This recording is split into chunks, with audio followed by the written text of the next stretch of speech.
Bienvenue dans le royaume intérieur, je suis votre hôte Julie Deka. Aujourd'hui, toujours émerveillée de vous présenter une des conférences que Neville Goddard avait présentées le 6 juillet 1968, intitulée « Il n'y a pas de fiction ». Traduction et narration par Julie Deka.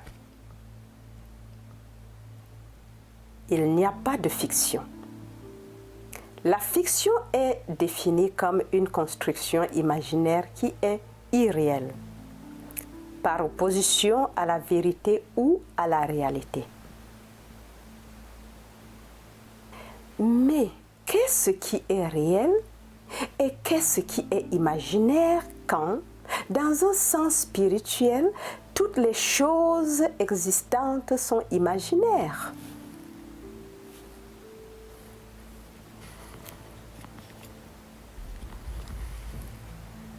Marc raconte la parabole du figuier qui, ayant été maudit, fut trouvé desséché jusqu'aux racines.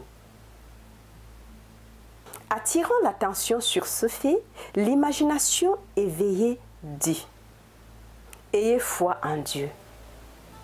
En vérité, je vous le dis, celui qui dira à cette montagne « Emporte-toi et jette-toi dans la mer », et qui ne doutera pas en son cœur que ce qu'il a dit s'accomplira, cela s'accomplira pour lui.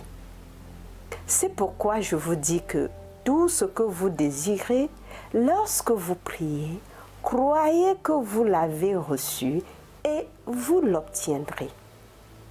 Marc 11.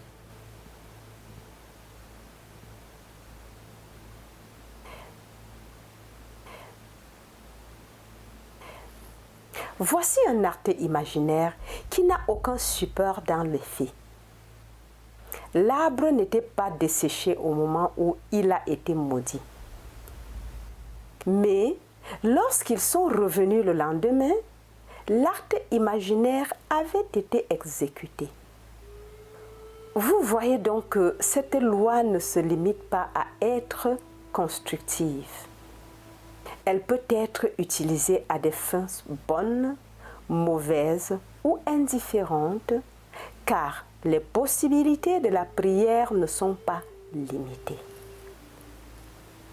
Maintenant, lorsque vous priez, vous devez vous plonger dans le sentiment de l'accomplissement du souhait, car le mot prier signifie mouvement vers, accession à ou dans le voisinage de. Dirigez-vous vers le souhait réalisé et acceptez cet état invisible comme une réalité. Puis passez votre chemin en sachant que le désir est maintenant le vôtre. Vous l'avez fait et vous ne serez pas surpris quand il se réalisera. Lorsque vous pratiquerez cette technique pour la première fois, vous serez surpris lorsque cela se produira. Mais lorsque vous aurez appris à accepter complètement l'état supposé, vous saurez que vous n'avez rien à faire pour que cela se réalise, car la supposition contient son propre plan d'accomplissement.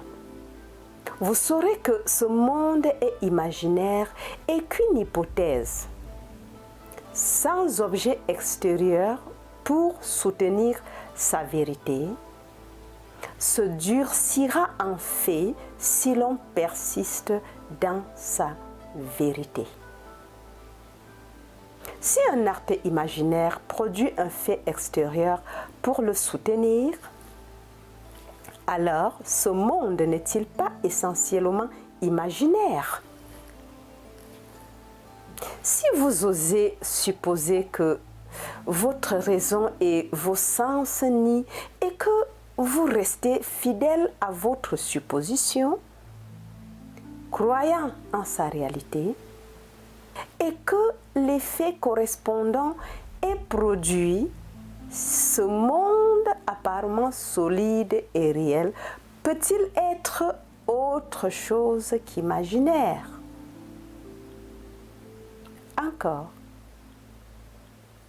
si vous osez supposer que votre raison et vos sens nient et que vous restez fidèle à votre supposition, croyant en sa réalité, et que l'effet correspondant est produit, ce monde apparemment solide et réel peut-il être autre chose qu'imaginaire?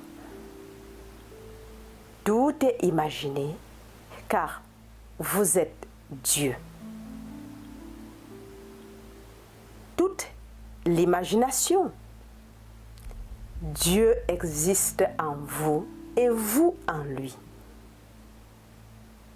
Le monde est tout ce que vous avez imaginé, même si vous ne pouvez pas vous rappeler quand et comment vous l'avez fait naître.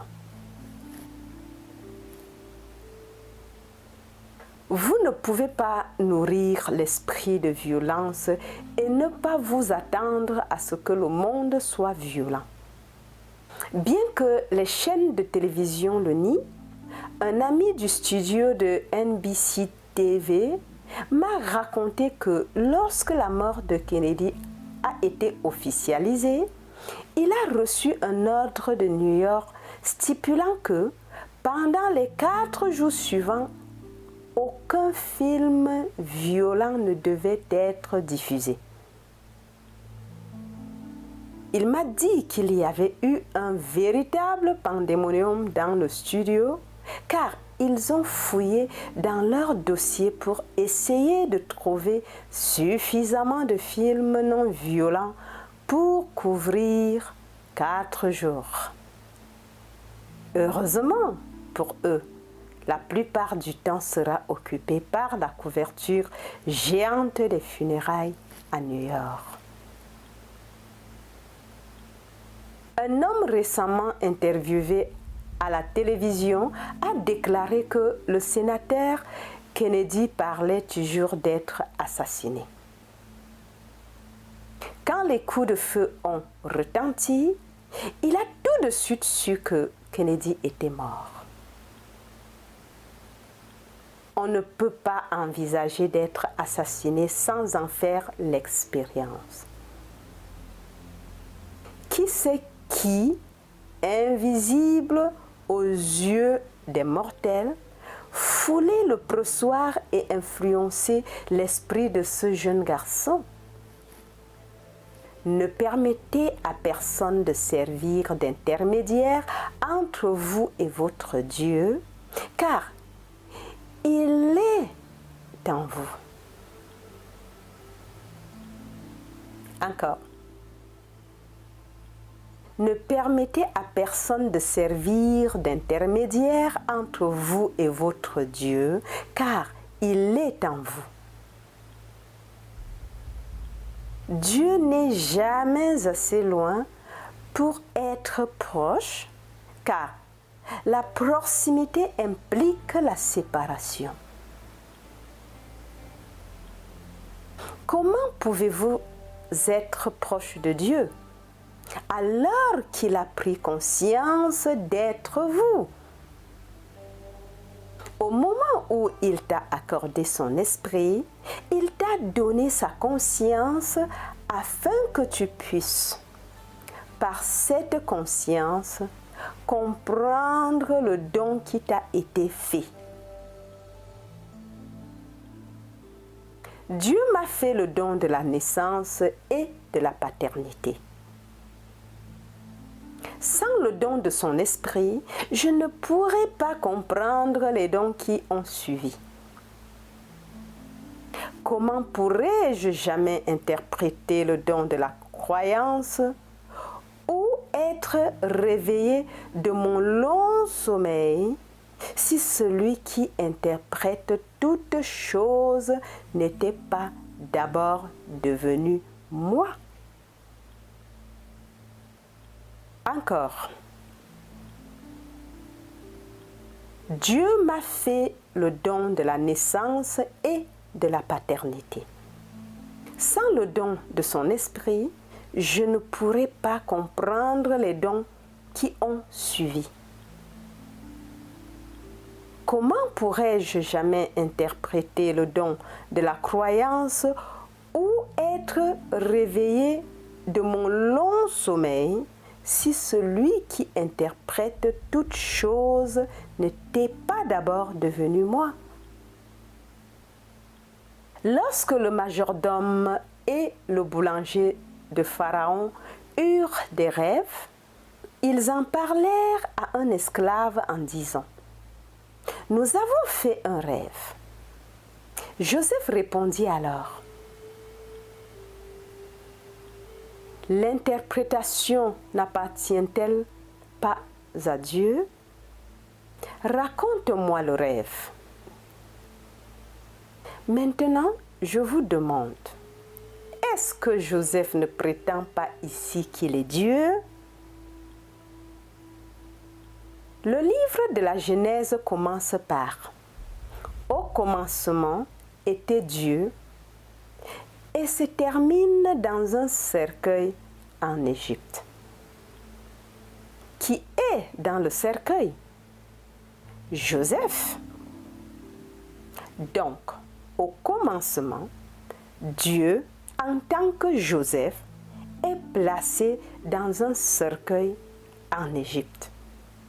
Wow. Maintenant, ayant dit que l'interprétation appartient à Dieu, Joseph interprète alors le rêve. 2 ans plus tard, il interprète le rêve de Pharaon et tout se passe comme il l'avait dit. Si cette histoire est vraie, l'Esprit de Dieu n'est-il pas sur l'homme? Oui, car Dieu s'est réellement fait tel que tu es, afin que tu sois tel qu'il est. Accepte cela littéralement, car c'est vrai. L'imagination crée vraiment à partir de rien. Les pensées font appel à une chose que l'on ne voit pas, comme si elle se produisait. Ceci est accompli par un concept imaginal touché par un sentiment.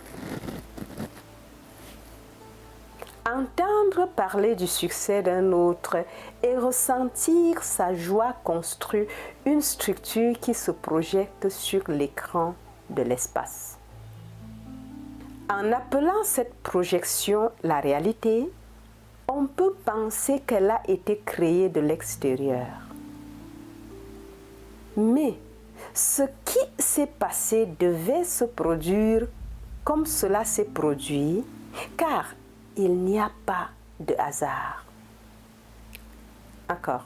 Mais ce qui s'est passé devait se produire comme cela s'est produit, car il n'y a pas de hasard. La nuit dernière, Kennedy aurait pu utiliser d'autres sorties, mais il devait utiliser celle qu'il a utilisée, car il y a un temps pour que chaque acte imaginaire se projette, tout comme il y a un temps pour naître et un temps pour mourir, un temps pour rire et un temps pour pleurer. Dans Macbeth de Shakespeare, il décrit ce monde comme un conte raconté par un idiot, plein de bruit et de fureur, ne signifiant rien.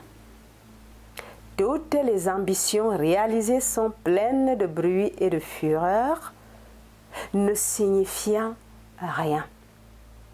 Car la vraie pièce se déroule sans être vue par les yeux des mortels et sans être entendue par les oreilles des mortels. Le drame de la vie se déroule de l'intérieur, car Dieu le Père vous façonne à sa ressemblance. Mettez donc toute votre espérance dans cette grâce, ce don que Dieu vous fait de lui-même en déployant son image en vous. Tout le reste n'est que bruit et fureur et ne signifie rien.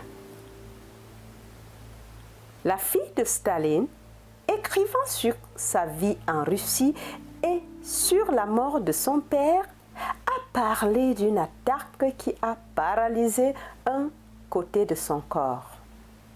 Bien qu'il ait les yeux ouverts, elle doute qu'il ait vu qui que ce soit dans la pièce. Pourtant, l'expression de son visage était celle d'une haine extrême. Un bras était tendu comme pour maudire ce qu'il voyait. Personne ne saura ce que Staline a vu, car personne ne connaît les pensées d'un homme, mais l'esprit de l'homme qui est en lui. On ne peut que spéculer. Peut-être qu'à cet instant fulgurant, il a vu son rêve de vie s'effondrer en cendres et a maudit cette vision. Maintenant, aux yeux de millions de personnes, Staline était considéré comme un homme très sage. Pourtant, la Bible décrit un tel esprit comme un fou, disant: le fou dit dans son cœur qu'il n'y a pas de Dieu.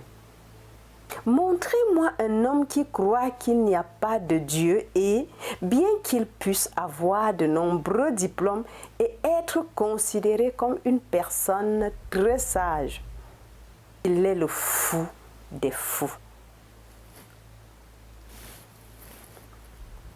Encore, bien qu'il puisse avoir de nombreux diplômes et être considéré comme une personne très sage, il est le fou des fous. La Bible n'implique pas que l'homme sans éducation soit le fou, mais seulement celui qui dit en son cœur qu'il n'y a pas de Dieu. Le monde de Staline s'est effondré lorsque les portes se sont ouvertes et qu'il a quitté cette petite sphère. Son monde était réel jusqu'à ce moment-là, et pourtant c'était un monde de fiction. Tout ici va s'effondrer, mais parce que c'est un monde fictif, vous pouvez avoir tout ce que vous voulez. Tout ici va s'effondrer, mais parce que c'est un monde fictif, vous pouvez avoir tout ce que vous voulez.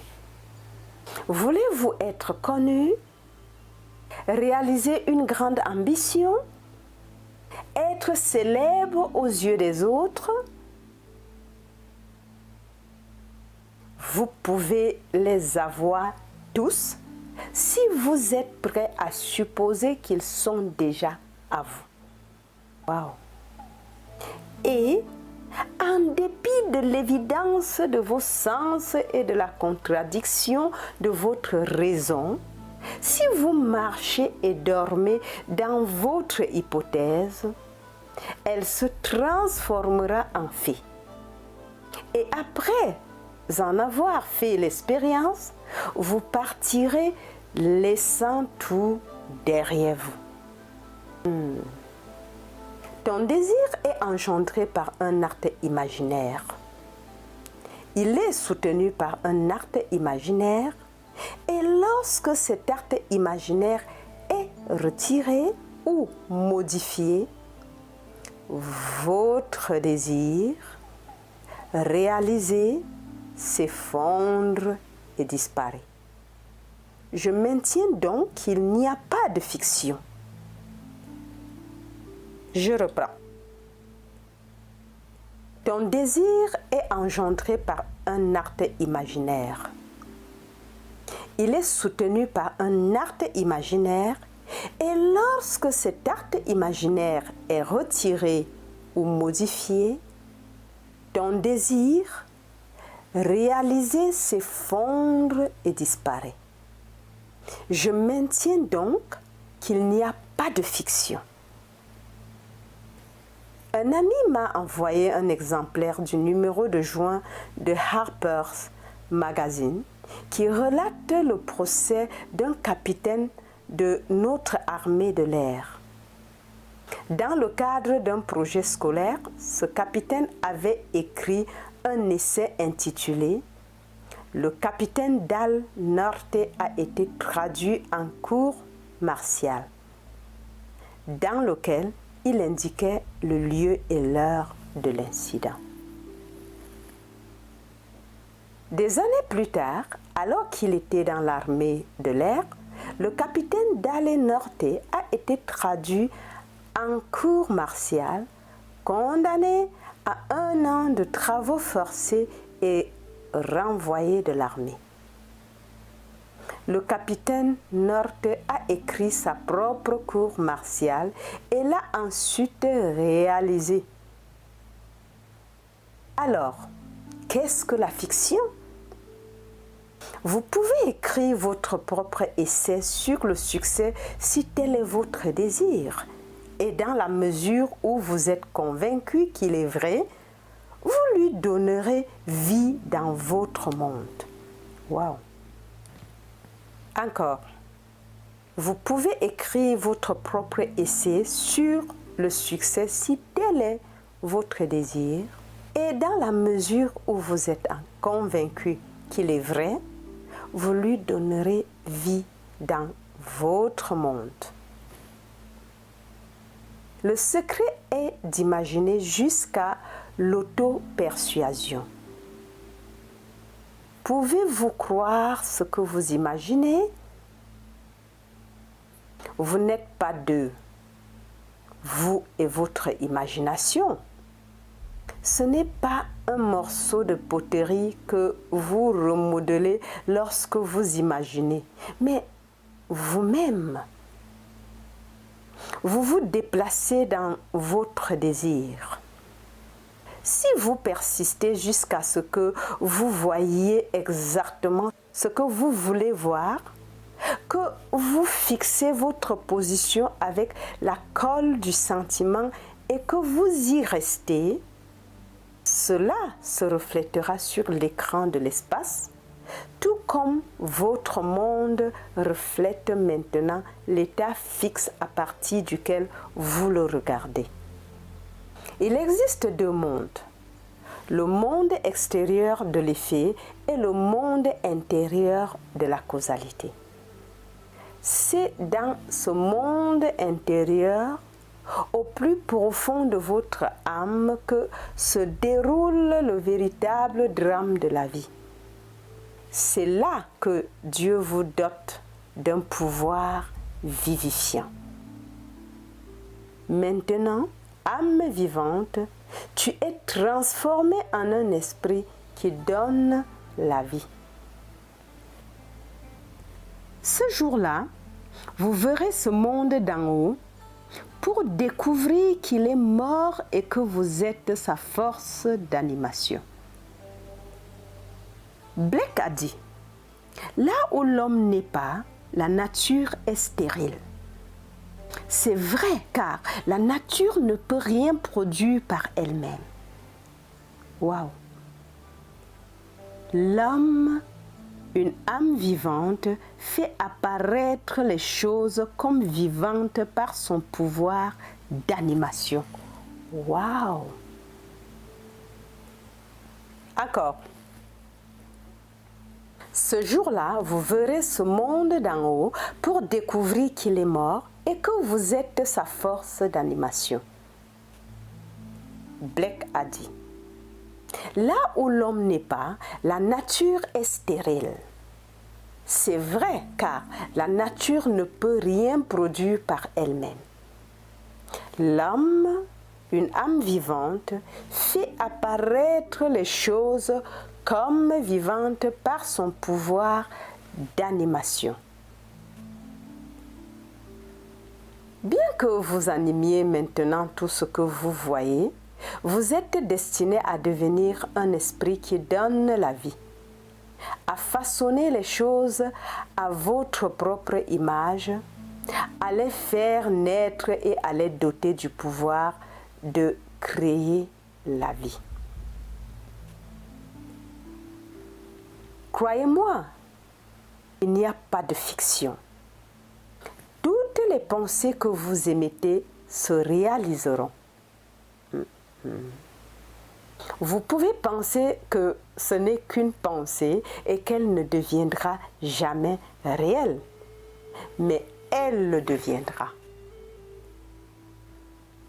Pensez que vous êtes un martyr et vous l'êtes.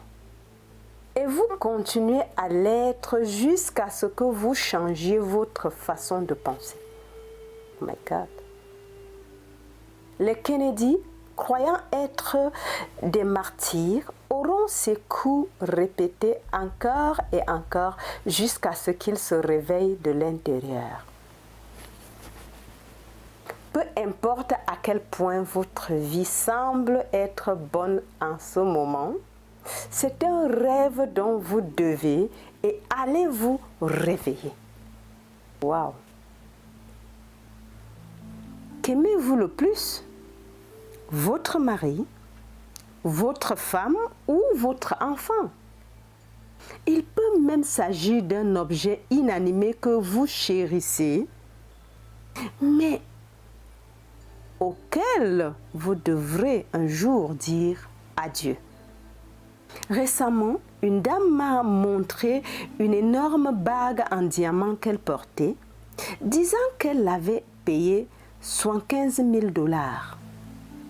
Bien qu'elle ait des enfants et des petits-enfants, cette bague est si importante pour elle et elle en est si fière. Eh bien, vous pourriez multiplier cette dame par des millions et qui aiment des objets qui sont morts parce qu'ils ne savent pas qu'ils le sont. Puisque nous vivons dans le monde de César, profitez-en au maximum, mais ne soyez pas amoureux d'eux. Ne vous laissez pas émouvoir par ces émotions comme 1 million de personnes l'ont fait jusqu'aujourd'hui en regardant une boîte fermée sans savoir avec certitude qu'un corps s'y trouvait.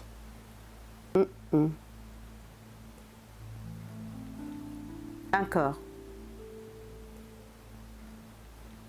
Puisque nous vivons dans le monde de César, profitez-en au maximum, mais ne soyez pas amoureux d'eux. Ne vous laissez pas émouvoir par ces émotions comme 1 million de personnes l'ont fait aujourd'hui en regardant une boîte fermée sans savoir avec certitude qu'un corps s'y trouvait. La Bible enseigne que les mensonges sont autorisés. Une supposition non fondée sur des faits est un mensonge, n'est-ce pas? Encore.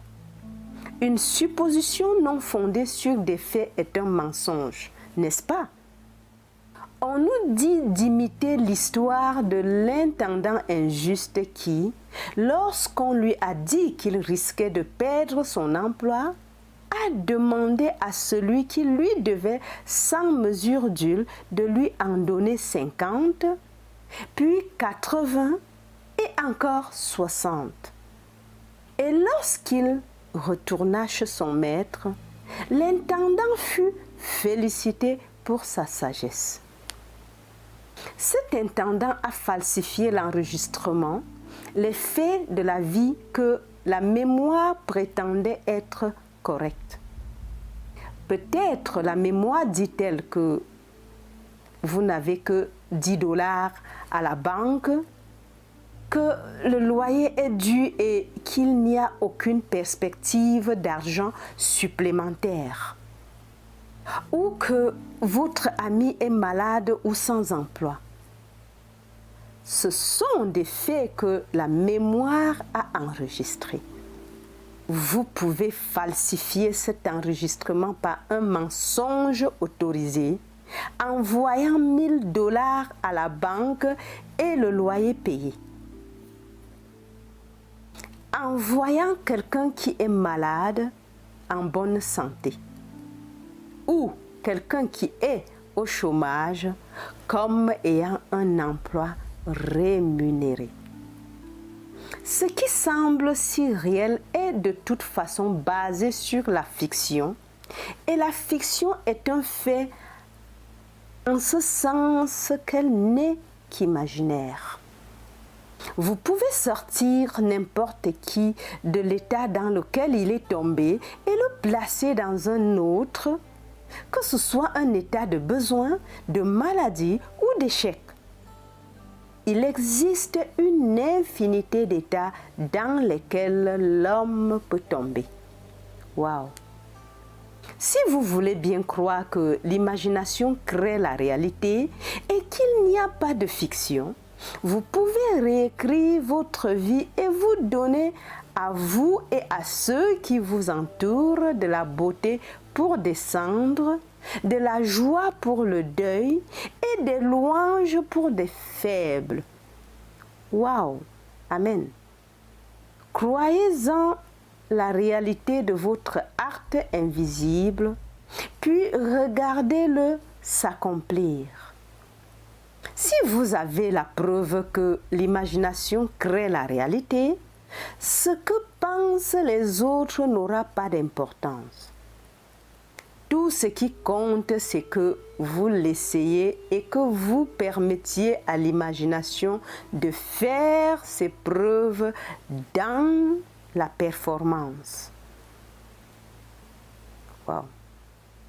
Je vous encourage à vivre aussi pleinement et aussi gracieusement que vous le désirez, en attendant que le Fils de Dieu se révèle en vous. Mais ne pensez pas que parce que vous ne vivez pas pleinement et gracieusement, vous êtes mieux aux yeux de votre Père. Car ce n'est pas le cas. Il ne s'intéresse qu'à l'œuvre qu'il accomplit en vous. Et lorsqu'elle sera achevée, vous naîtrez de l'intérieur, car tant que cela ne se produit pas, vous ne pouvez pas entrer dans le royaume de Dieu.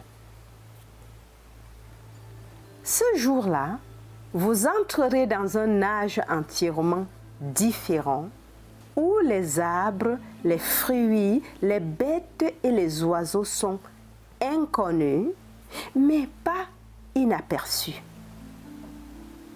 C'est un monde au-delà des mers, inconnu et inconcevable pour ceux qui vivent dans ce monde de mort. Encore. Ce jour-là, vous entrerez dans un âge entièrement différent où les arbres, les fruits, les bêtes et les oiseaux sont inconnus, mais pas inaperçus. C'est un monde au-delà des mers, inconnu et inconcevable pour ceux qui vivent dans ce monde de mort. Quand je dis que tout est à votre disposition, je veux dire que tout est dans votre imagination et que vous en êtes le pouvoir créateur. En vivant dans ce monde fabuleux, vous pouvez parcourir des mers inconnues en gondole et connaître des fruits, des arbres, des oiseaux et des bêtes inconnues ici sur terre. Et dans ce monde, vous êtes en plein contrôle. Amen. En marchant sur la terre, l'homme est totalement inconscient de la nourriture qu'il mange mentalement. Les pensées d'horreur et de colère, de jalousie et de haine nourrissent des monstres invisibles qui produisent des maux de cœur et des douleurs. Il y a ceux qui veulent le fruit gâté qui fait partie de cet âge, mais lorsque vous entrez dans cet âge, vous êtes en plein contrôle de votre pouvoir. Vous réalisez que tout est une pensée et sous votre contrôle. Il nous est dit, l'œil n'a pas vu, l'oreille n'a pas entendu et il n'est pas entré dans le cœur de l'homme les choses déjà préparées par Dieu pour ceux qui l'aiment. Lorsque vous serez un avec votre Père, vous vous réveillerez pour vous trouver dans cet âge qui a déjà été préparé pour vous. Mettez donc tout votre cœur dans ce monde dans lequel vous entrerez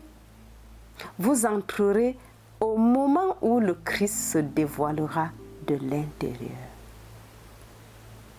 Au fur et à mesure que vous vous éveillerez l'un après l'autre, vous ne vivrez pas une expérience identique. Le symbolisme sera cependant présent, ainsi que l'événement temporel. Il s'écoule toujours 5 mois entre la vision de la naissance et la révélation du Fils de Dieu. Dans l'histoire relatée au 40e chapitre du livre de la Genèse, Joseph a donné des interprétations différentes du chiffre 3 dans les 2 rêves. Le boulanger avait 3 paniers sur la tête avec des oiseaux mangeant le pain qu'il contenait. Joseph a interprété le rêve en disant « Dans 3 jours, tu seras pendu à un arbre et les oiseaux mangeront ta chair. » Et cela s'est produit comme il l'avait interprété. Le majordome vit une vigne à 3 branches qui bourgeonnait, fleurissait et mûrissait en raisins. Il mit les raisins dans une coupe, les écrasa et donna la coupe à Pharaon. La chose la plus importante ici est le récipient contenant les raisins. N'importe qui peut empoisonner le vin, aussi le porteur de la coupe doit-il être un serviteur de confiance. C'est lui qui boit le vin en premier, et s'il est empoisonné, c'est lui qui meurt et non le maître. Joseph a interprété le rêve en disant que le majordome, l'échanson, serait rétabli en 3 jours, et il l'a été. Maintenant, s'il faut l'Esprit de Dieu pour interpréter tous les rêves, et que tous les rêves viennent de Dieu, celui qui interprète le rêve n'est-il pas l'homme éveillé appelé Jésus-Christ? Rappelez-vous, peu importe ce qui s'est passé aujourd'hui ou ce à quoi l'avenir ressemble, il n'y a pas de fiction.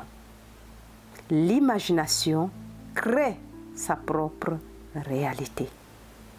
Vous avez le pouvoir de changer votre présent et votre avenir en écrivant un conte glorieux sur vous-même et ceux que vous aimez. Faites-en une expérience à la première personne, au présent, ou comme quelque chose que vous avez déjà accompli, puis vivez dans cet état, car l'imagination crée la réalité. Les histoires dont j'ai parlé viennent du 11e chapitre du livre de Marc. Ce chapitre entier soutient ma théorie. Je vous exhorte à avoir foi en Dieu. Il n'est pas à l'extérieur. Il n'est même pas proche parce que Dieu devient réellement vous. Vous saurez que vous êtes lui lorsque le Fils de Dieu, David, vous appellera Père. Je peux vous dire qu'à partir de maintenant et jusqu'à la fin des temps, Dieu est devenu vous, mais ce n'est que lorsque son Fils vous appellera Père que vous saurez qui vous êtes vraiment.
Nous élevions des canards et des poulets pour notre propre consommation.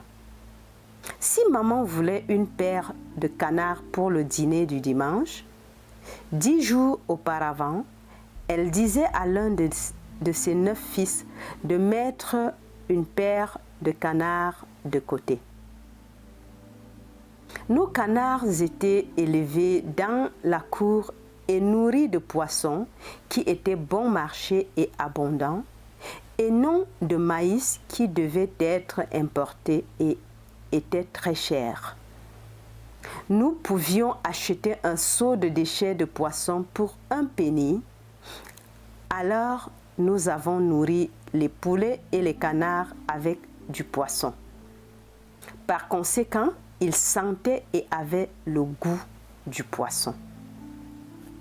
Mais si on les séparait 10 jours ou 2 semaines avant de les vouloir pour le dîner, et qu'on les bourrait de maïs et d'autres aliments de cette nature, la texture entière de leur chair changeait. Cependant, pendant cet intervalle de temps, on ne pouvait leur donner ne serait-ce qu'un peu de poisson. Ils devaient subir un changement complet et radical de régime alimentaire. Si le commandement de maman n'était pas rappelé jusqu'à peut-être 4 jours avant le repas, tout le monde le savait, car lorsque les oiseaux étaient plumés et que la chaleur commençait à les exprimer, tout le voisinage savait que les godards avaient du poisson pour le dîner et personne ne pouvait en manger. Mais si leur régime alimentaire passait du poisson au maïs, et seulement du maïs pendant cet intervalle de temps, nous avions pour dîner de délicieux canards qui avaient le goût de canard. Maintenant, bien que nous ne soyons pas des canards, nous nous nourrissons d'idées. Nourrissez votre esprit d'une certaine idée pendant une semaine et vous changerez sa structure. Continuez pendant 2 semaines et vous serez bien nourris de belles pensées. Vous voyez, ceci est un monde fictif et vous en êtes l'auteur. Rien n'est impossible. Tout n'est que fiction de toute façon.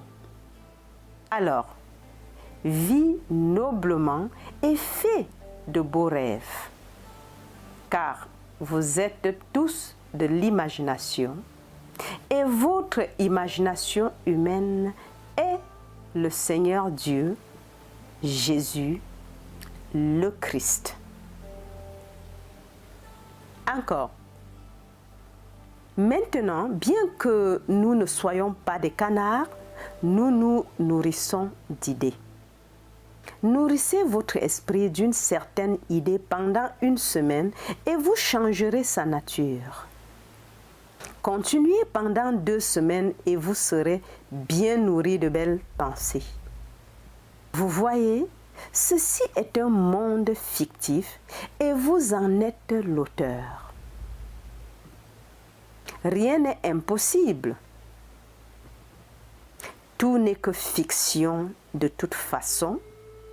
Alors, vis noblement et fais de beaux rêves. Car vous êtes tous de l'imagination et votre imagination humaine est le Seigneur Dieu, Jésus, le Christ. Maintenant, entrons dans le silence. Waouh, waouh, waouh. Waouh. Quelle merveilleuse leçon. Il n'y a pas de fiction. Ça rejoint l'homme est tel que les pensées de son cœur. Nous créons notre propre monde dans lequel nous vivons. Nous créons notre propre réalité par notre façon de penser, par notre façon de faire. Il n'y a pas de fiction. Oui.